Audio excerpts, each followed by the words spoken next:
আমরা এসে পৌঁছে গেছি ভাস্তেরাসে। ভাস্তেরাস হচ্ছে স্টকহোম থেকে অলমোস্ট 150 কিলোমিটার দূরে পশ্চিম দিকে লেক মালারেনের তীরে অবস্থিত। তো এই শহরটা এদের জন্য খুবই ইম্পর্টেন্ট, কারণ এই ছোট একটা টাউনেই অনেকগুলো ইন্ডাস্ট্রি রয়েছে। এখানে ইউনিভার্সিটি কী রয়েছে সে বিষয়ে আমার খুব একটা ধারণা নেই, কারণ আমি সেরকম কোনো ভালো ইউনিভার্সিটির নাম তো পাইনি। আর এখানে কিছু কিছু ট্যুরিস্ট স্পট রয়েছে। ট্যুরিস্ট স্পট বলাটা ভুল, ছোটো টাউনে যেরকম থাকে কিছু, একটা ক্যাসেল, কিছু চার্চ, তারপর হচ্ছে একটা এদের ভাইকিং যুগের সমাধি স্থান, তো সেইগুলো আমরা একটু ঘুরে দেখব। আর এটা আমরা যেখানে নেমেছি সেই জায়গাটা হচ্ছে বাস স্টেশন কাম ট্রেন স্টেশন। এখানে যেমন এই দূরে দেখা যাচ্ছে যে মালাটার্গের ট্রেন দাঁড়িয়েও রয়েছে। তাও যেরকম বলছিলাম যে ট্রেন স্টেশনের সঙ্গে সঙ্গেই লাগো একদম বাস স্টেশন। এই আমরা এলাম হচ্ছে এই ইয়েলো বাসটা, ইউএলের বাসগুলো ইউজুয়ালি ইয়েলো আর গ্রিন হয়। আর আমরা একটা জিনিস অবজার্ভ করলাম যে এখানকার যে বাসগুলো লোকাল ভাস্তেরাসের যে বাসগুলো সেগুলো হচ্ছে সাদা নীল, খানিকটা এইরকম আর কি। তো আমরা আগে এখানে একটা কাজের জন্যই এসেছি, ওই জন্যই শুক্রবার আসা, নইলে তো উইকেন্ডেও আসা যেত। তো সেই কাজটা আগে সেরে নিই, অফিসিয়াল কাজটা, তারপর আমরা ঘোরা শুরু করব। আমাদের অফিসিয়াল কাজ শেষ হয়ে গেছে, এইবার আমাদের শহরটা ঘুরে দেখার পালা।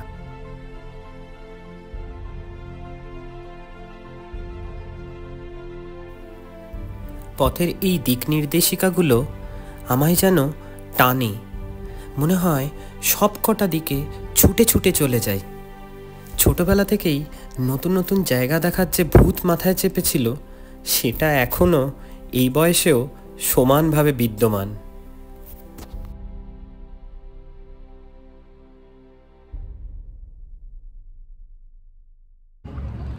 আমাদের এটাকে কি বলবো, লাঞ্চ না ব্রেকফাস্ট জানি না, কাইন্ড অফ ব্রাঞ্চ।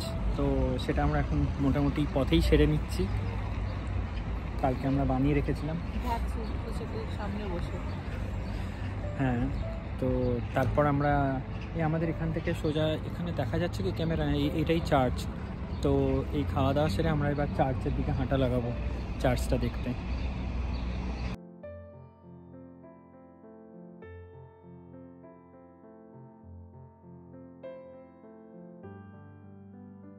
খাওয়া দাওয়া শেষ করে আমরা রওনা দিয়েছি চার্চটার উদ্দেশ্যে।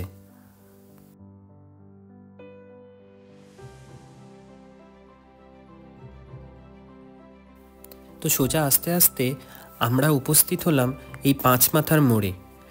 এখানে বেশ রং বেরঙের বাড়ি আর সুন্দর সাজানো চত্বরটা খুব ভাল লাগলো।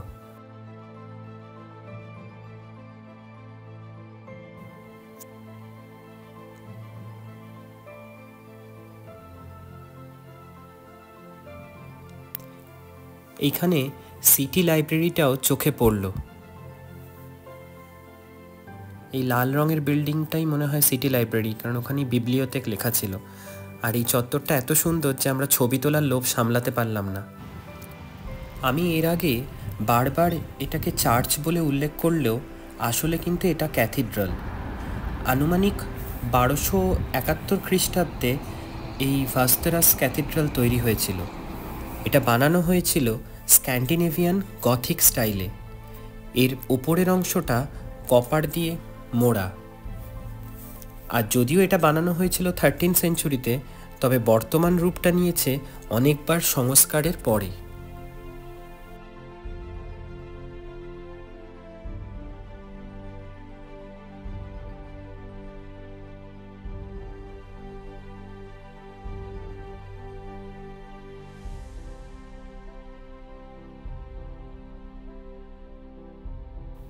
ক্যাথিড্রালের একেবারে সামনেই রয়েছে ইয়োনাস রুডবেকিয়াসের স্ট্যাচু। আমার মাঝে মাঝে মনে হয় ভাগ্যিস সে যুগে চার্চ বা ক্যাথিড্রালগুলো এভাবে বানানো হতো, তাই আমরা ট্যুরিস্টরা কোনো শহরে এলে ইউরোপের কিছু না হোক এরকম বেশ ভালো ভালো চার্চ বা ক্যাথিড্রাল দেখতে পাই।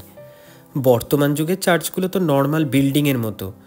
জানি না ভবিষ্যতে সেগুলো কোনো দিন ট্যুরিস্ট ডেস্টিনেশন হবে কিনা।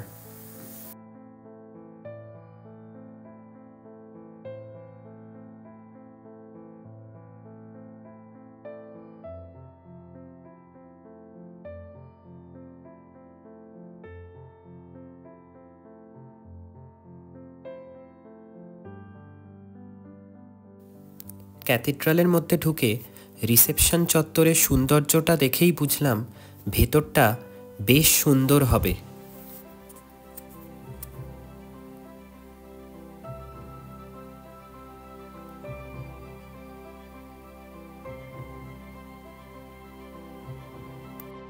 এবারে ভেতরে যাওয়া যাক।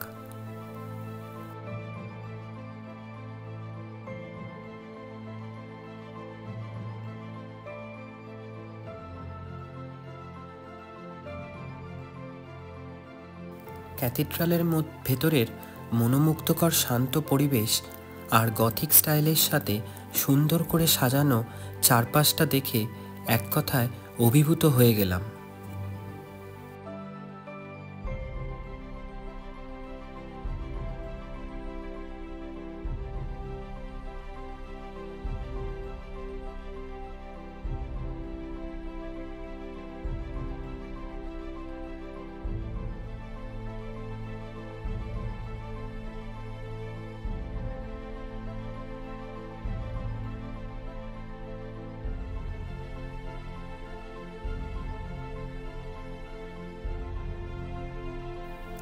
এখানের এই জিনিসটা বেশ ভালো লাগলো।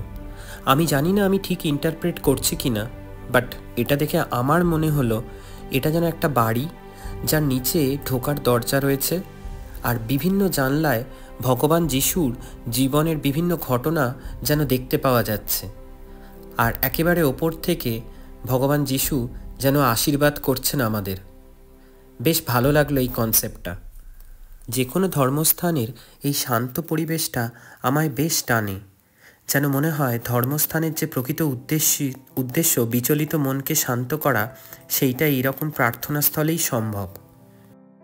আর একটা বেশ অভিনব জিনিস চোখে পড়ল, এখানে এরকম পোস্টারের মাধ্যমে ভাস্তেরাস শহরের বিখ্যাত মানুষদের জীবনী ও সমাজে তাদের কন্ট্রিবিউশনের কথা বলা আছে। আমরা এরপরে ছোট্ট করে প্রার্থনা সেরে আর ক্যাথিড্রালের সৌন্দর্য আরও কিছুক্ষণ উপভোগ করেছিলাম।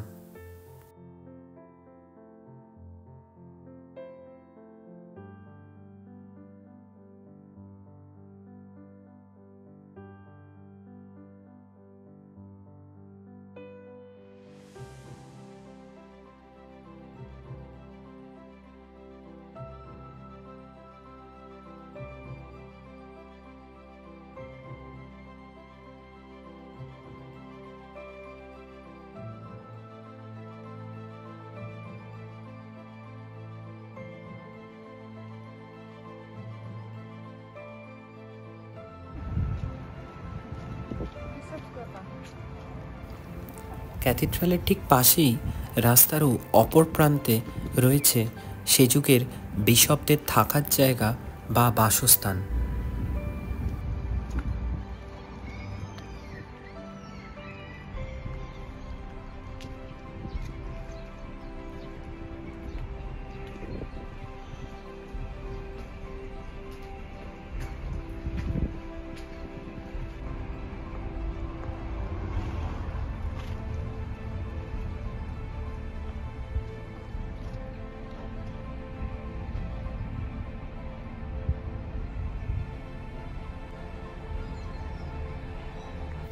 এই ছোট ছোট ঘরগুলোতেই বিশপরা থাকতেন।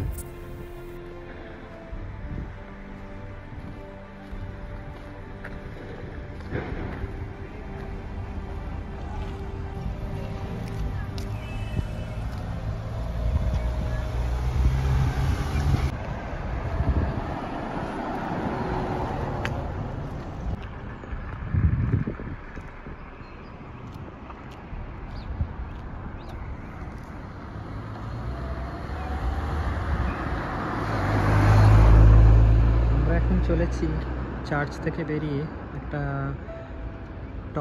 একটা হিল টপে যাওয়ার জন্য, যেখান থেকে অবজারভিং টাওয়ার হিসেবে সেটাকে ইউজ করে ভাস্তেরাস শহরটা ভালো দেখতে পাওয়া যায়। তো তার জন্য এই নদীটাকে ক্রস করে যেতে হবে। তবে এই নদীটার জল খুব একটা পরিষ্কার নয়, যেটা খুব আশ্চর্য লাগলো। সেটা কি সয়েলের জন্য না এরা মেনটেন করেনি সেটা জানি না।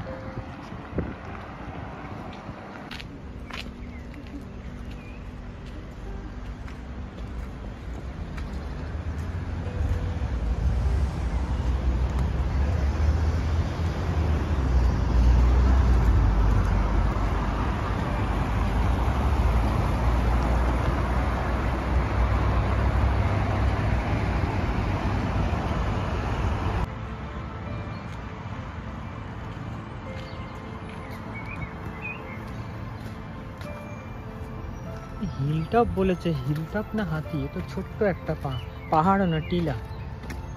ইনফ্যাক্ট আমার তো মনে হচ্ছে লুন্ডের টিলাটার থেকেও ছোট। অবজারভেশন ডেস্ক, চলো দেখি ওপর থেকে কি অবজার্ভ করা যায়।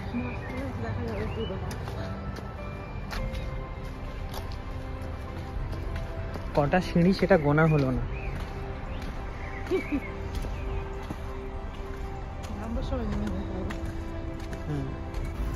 যদিও আমরা এই পথে আর নামিনি, তাই আমাদের আর সিঁড়ি গোনাটাও হয়ে ওঠেনি। এই হচ্ছে অবজারভেশন ডেস্কটা। আমরা এসে পৌঁছলাম এই ছোট একটা টিলার ওপরে। খুব বেশি স্টেপ না, এখান থেকে মোটামুটি ভাবে দেখা যাচ্ছে ভাস্তেরা সিটিটা। ওই এইটা হচ্ছে যে চার্চটায় আমরা গেছিলাম। এদিকে স্টেশনে নামার পরই যে ডোম মতো দেখতে পাচ্ছিলাম, ওর সামনে দেখলাম এবিবির অফিস, তো সেইগুলো। আর এই গাছের আড়ালে ঢাকা পড়ে গেছে এই বাড়িটার সামনেই হচ্ছে ওই স্কোয়ারটায় বসে আমরা ব্রাঞ্চ সারলাম আর কি। তো খুবই ছোট শহর এমনিতে দেখে মনে হচ্ছে। আর এখানে এটাকে এরা অবজারভেটরি ডেস্ক হিসেবে ইউজ করে। আর ওইখানে হচ্ছে একটা রেস্টুরেন্ট রয়েছে, রেস্টুরেন্ট এবং কাফেটেরিয়া। আর এই দিকে রয়েছে আর একটু এগোলেই এখানে একটা পার্ক মতো রয়েছে। পার্কেতেও রেস্টুরেন্ট, খাওয়া দাওয়ার জায়গা মনে হচ্ছে ওটা ওইদিকে রয়েছে। আর এই হচ্ছে ভাইকিং যুগের প্রস্তরখণ্ড।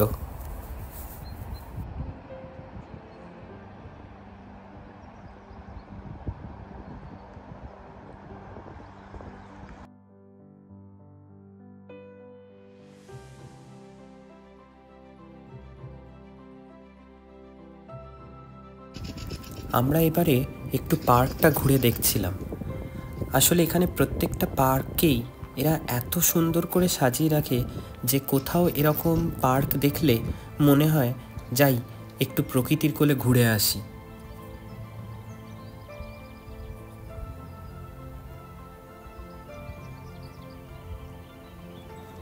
যাই হোক, এবারে চলুন যাওয়া যাক আমাদের পরের গন্তব্যের উদ্দেশ্যে।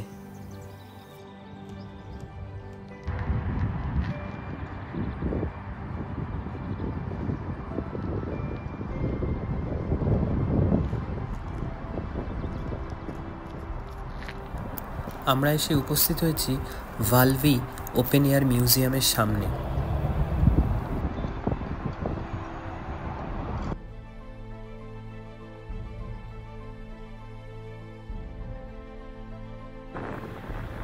কি মনে হচ্ছে বলুন তো, এটা স্ট্যাচু না জীবন্ত? এ যতক্ষণ অবধি মুখ নাড়ায়নি ততক্ষণ অবধি আমিও কনফিউজড ছিলাম।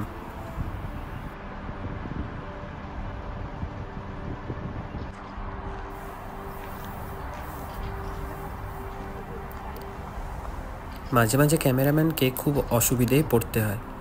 আমি যখন ভিডিও তুলছি তখন ছবির আবদার এলে এরকম ভিডিও তুলতে তুলতেই ছবি তুলতে হয় আর কি।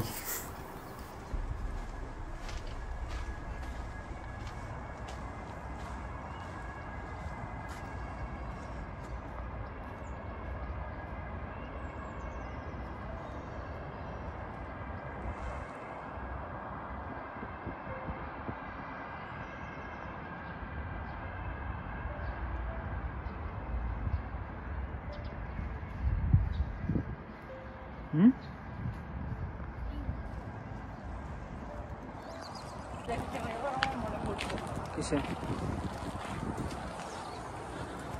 এটা স্কুল? হ্যাঁ তাই তো।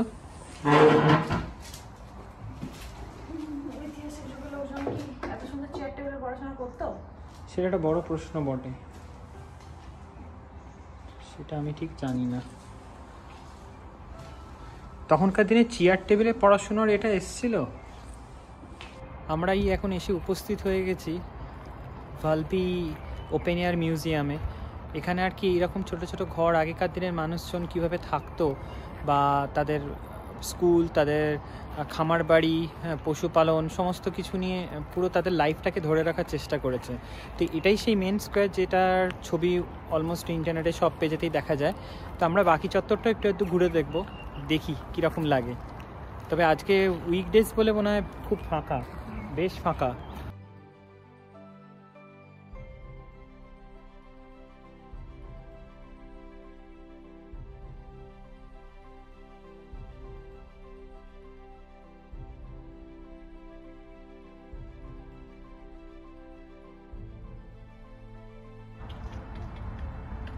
অত খাবার পেয়েছে, ওকে তোমারটাকে সামলাবে না।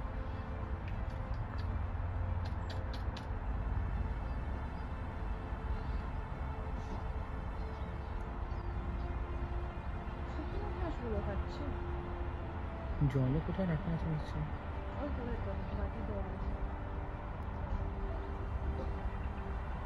খুব খিদে পেয়েছে। আরে আস্তে খা, আমরা খেয়ে নেবো না তো।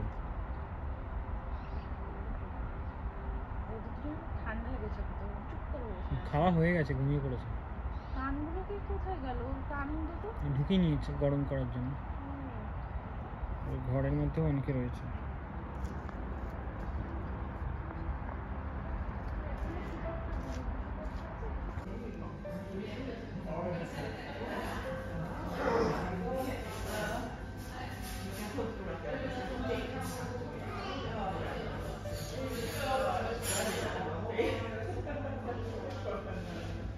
কেমন লাগছে? ভালো তো, আনারসটা একটু বেশি বেশি হচ্ছে ফ্লেভারটা। আর কি কি আছে? পাপায়া, আনারস, ম্যাঙ্গো, ম্যাঙ্গো রয়েছে। যাই হোক, খানিকটা তো জল পাওয়া যাবে, অনেকখানি জল পাওয়া যাবে, সেটা একটা ভালো জিনিস। খানিকটা বিরতির পর আবার আমাদের ঘুরে দেখার পালা।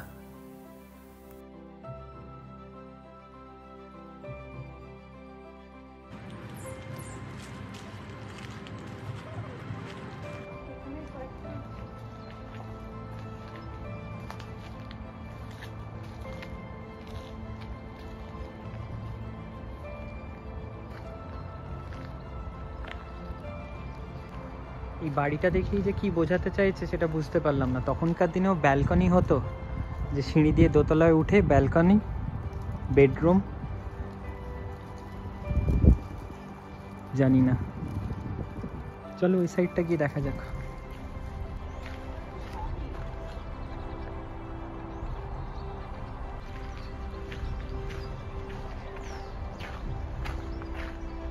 আচ্ছা, এখানে গাছ কাটার ব্যাপারটা ছিল, সমিল। হ্যাঁ,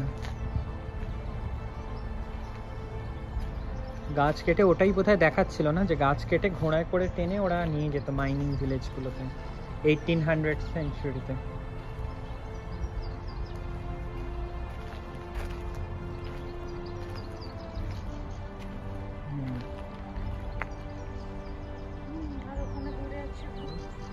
দূরে হচ্ছে ওখানে ফ্রুট গার্ডেন, কিন্তু কোনো ফ্রুট নেই, যেগুলো আগের বছরে ছিল শুকিয়ে মরে, বরফেতে শুকিয়ে পুরো একদম এক হয়ে গেছে। না, চলো ফেরা যাক।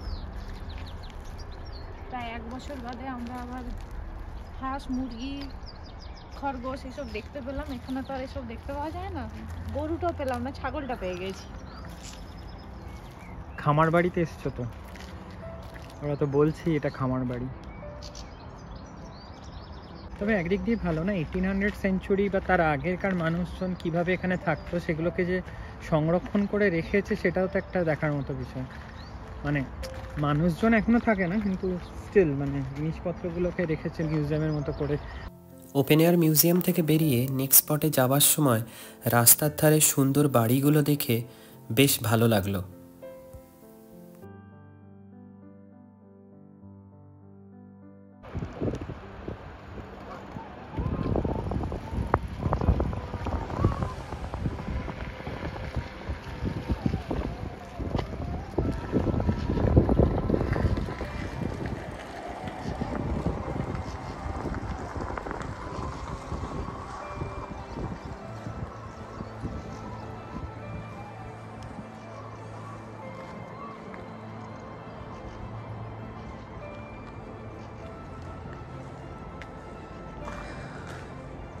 এই নদীটা লেক মালারেনের সঙ্গে কানেক্টেড।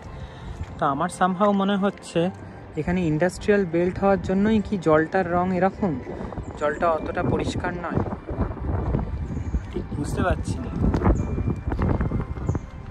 নাকি সয়েলটারই কোনো গন্ডগোল আছে।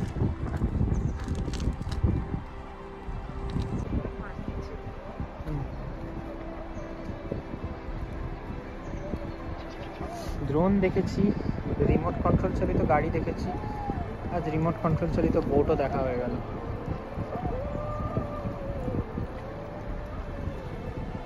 আমরা এখন হেঁটে চলেছি নদীর পাড় বরাবর।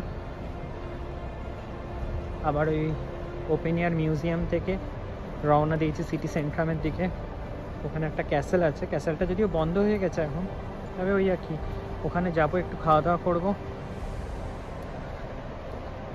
আর সিটি সেন্টারটা একটু ঘুরে দেখবো, দেখে ফেরার পথে রওনা দেব। এটা এই শহরের প্রাচীন সেমেট্রি।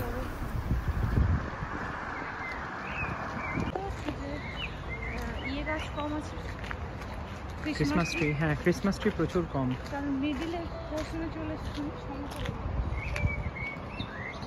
সমতলের দিকে চলে এলেও থাকে না।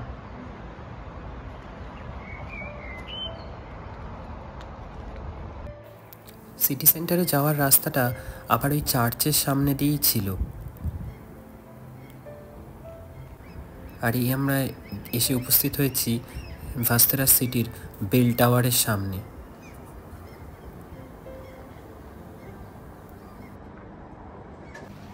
আর এটাই হচ্ছে ভাস্তেরাসের সিটি সেন্টার বা মেন স্ট্রিট, যেটা চারপাশে বেশ প্রচুর দোকানপাট রয়েছে, খাবার দোকান রয়েছে, সেই জায়গাটা সব থেকে পপুলার যে স্ট্রিটটা। আর এই সিটি সেন্টার থেকেই এগিয়ে ডান পাশে গিয়ে আমরা দেখতে পেয়েছিলাম দ্য টাউন পার্ক। এই সোজা এখানে ডান পাশে গেলেই হচ্ছে টাউন পার্ক। এটাকে পার্ক কেন বলছে জানি না, একটা বেশ মনোরম ব্রিজ, ছোট্ট ব্রিজ শহরের একেবারে মাঝখানে। আর এই যে লোকজন এখানে তালা ঝুলিয়ে রেখে গেছে ভালোবাসার মানুষকে বেঁধে রাখার জন্য।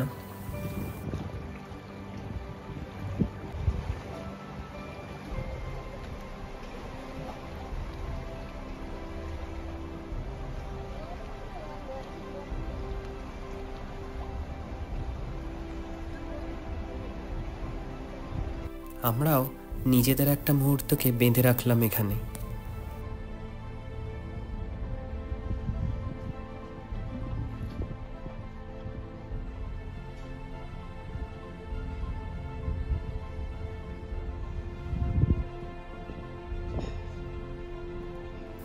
পথ চলতে চলতে ভাস্তেরাসের মেন পুলিশ স্টেশনটা চোখে পড়ল। এই হচ্ছে ভাস্তেরাস ক্যাসেল বা ভাস্তেরাস স্লট সুইডিশে। এটা প্রথম তৈরি হয়েছিল 12th সেঞ্চুরিতে। তারপরে বিভিন্ন সময় এটা সংস্কার্য হয়েছে, যেমন 1514-এ বা 17th সেঞ্চুরিতে। সর্বশেষ রিনোভেশন হয়েছে 1965-এ। এখানে আসার পর একটা জিনিস আমার উপলব্ধি করলাম যে ভাস্তেরাস সিটিতে যদি কোনো বেস্ট স্পট বাছতে হয় আমাকে, তাহলে আমি এই জায়গাটাকেই বাছবো। এই ক্যাসেলের চারপাশটা এত সুন্দর, এত মনোরম যে ইনফ্যাক্ট এই বাইরে নদীর পাড় বরাবর যে রাস্তাটা, পুরো চত্বরটা এত সুন্দর যে আমাদের দুজনেরই খুব ভালো লেগেছিল জায়গাটা।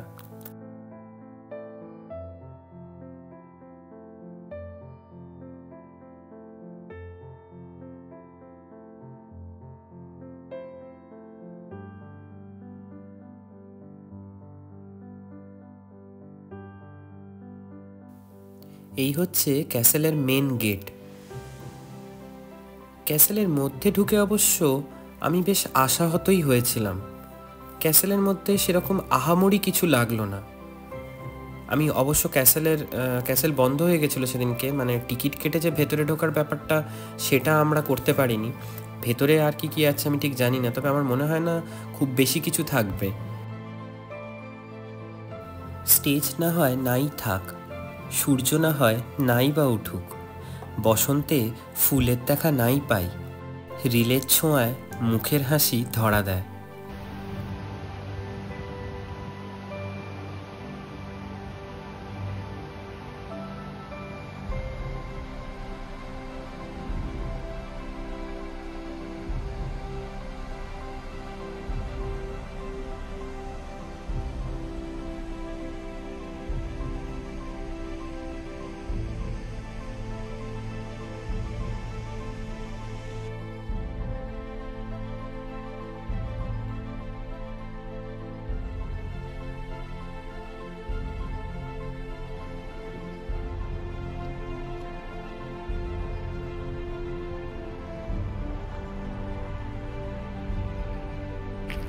নদীর পাড় ধরে হাঁটতে হাঁটতে আমরা চলে এসেছি হচ্ছে লেক ম্যালারেনের সামনে।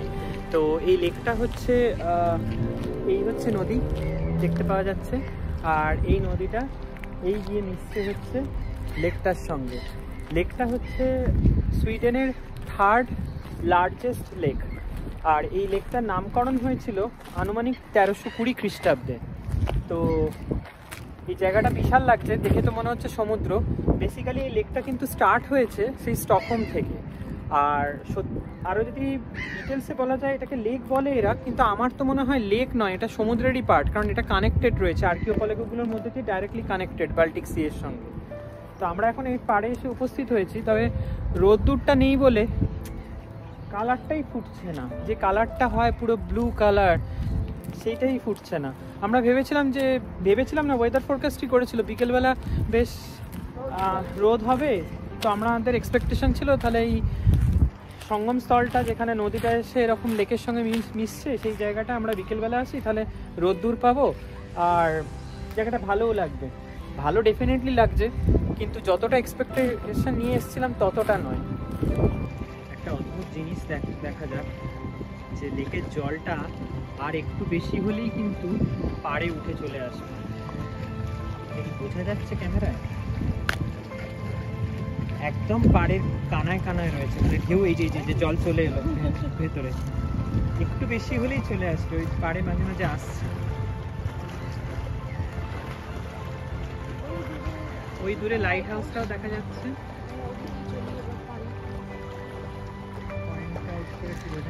হ্যাঁ ওইটা লাইট হাউস। কি ওইদিকে যাবে বলছো? চলো এগোতে থাকো। আর এই হচ্ছে পুরো সিটি ভিউটা, সঙ্গে হচ্ছে এটা পোর্ট, এখানে সব কিছু স্টিমার মানে লঞ্চ টাইপের কিছু আর কিছু প্রাইভেট বোট রয়েছে।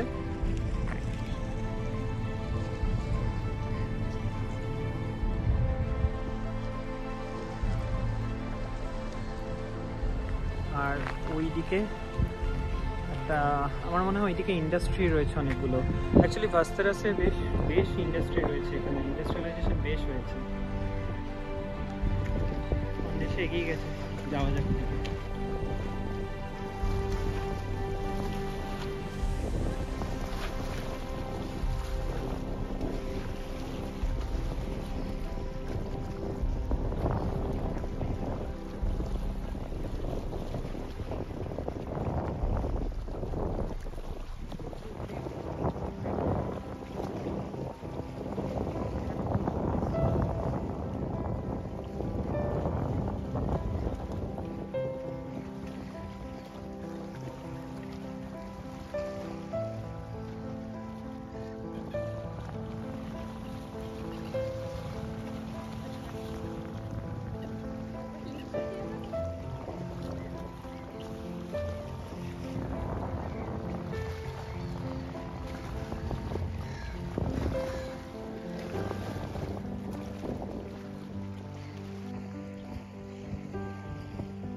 শান্ত নদীকে কিভাবে ওরা টারবাইনের কাজে লাগানোর জন্য ইউজ করছে, ইলেকট্রিসিটি জেনারেট করার জন্য। ভাবা যায়?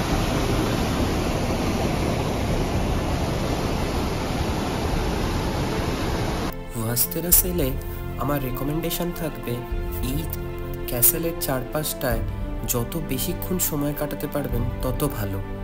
আর অবশ্যই এই নদীর পাড় ধরে হেঁটে দেখবেন, মনের ক্লান্তি অর্ধেক যেন এই নদীই ধুয়ে নিয়ে চলে যাবে।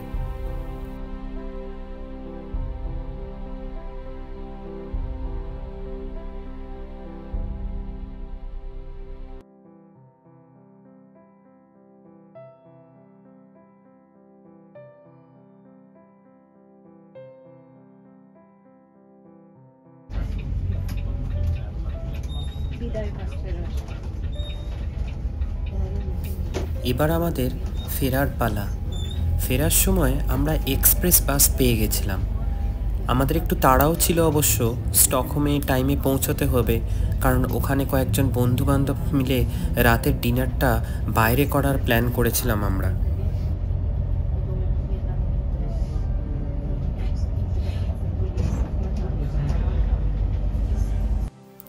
আজ সারাদিনে ওয়েদারটা খুব একটা স্বাদ না দিলেও ভাস্তেরাস শহরের শান্ত ছিমছাম পরিবেশ আর নতুন একটা জায়গা এক্সপ্লোর করার মধ্যে যে খুশির ছোঁয়া থাকে, সেটার পরশ মনে লাগিয়ে বাইরের দৃশ্যটা দেখতে লাগলাম। আমাদের এবারে আনুন্স হক বা ওই ভাইকিং যুগের সমাধিক্ষেত্রটা যাওয়া হলো না, ওটা শহর থেকে একটু দূরে। পরে দেখি সামারে কখনো আসবো না হয়।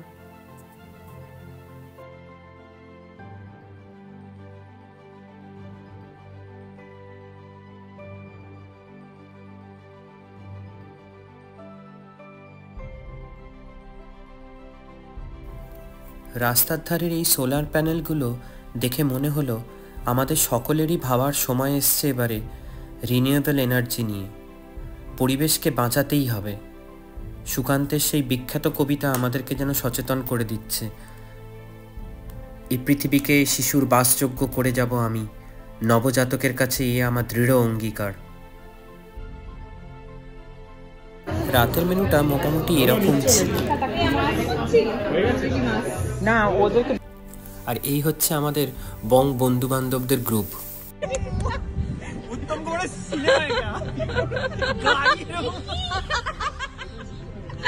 আরে দারুণ দারুণ। আমি নির্মাল্য। আমি অন্বেষা। আমার ডায়েরিতে থাকা ছোট ছোট গল্পগুলো এভাবেই আপনাদের কাছে নিয়ে হাজির করছি নিডস ডায়েরি চ্যানেলে। ভালো লাগলে লাইক, শেয়ার আর সাবস্ক্রাইব করতে ভুলবেন না। নিডস ডায়েরি সঙ্গে রাখুন, দেখতে থাকুন।